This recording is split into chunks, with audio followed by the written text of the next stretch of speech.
আমার চাই এমন একজনকে যে খুব সাধারণ, কিন্তু তার সাধারণ চলন বলনই তাকে অসাধারণ করে তোলে।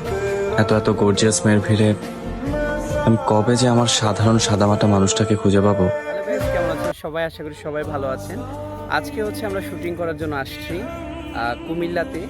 খুবই সুন্দর একটি জায়গা দেখতে পাচ্ছেন। আমরা কুমিল্লার দাউদকান্দিতে অবস্থান করছি। এখানে জোরাইন যে আদর্শ ডিগ্রি কলেজ রয়েছে, আমার পিছনে দেখতে পাচ্ছেন ক্যাম্পাস। খুবই সুন্দর একটি ক্যাম্পাস। এই ক্যাম্পাস আমরা শুটিংয়ের জন্য আসছি।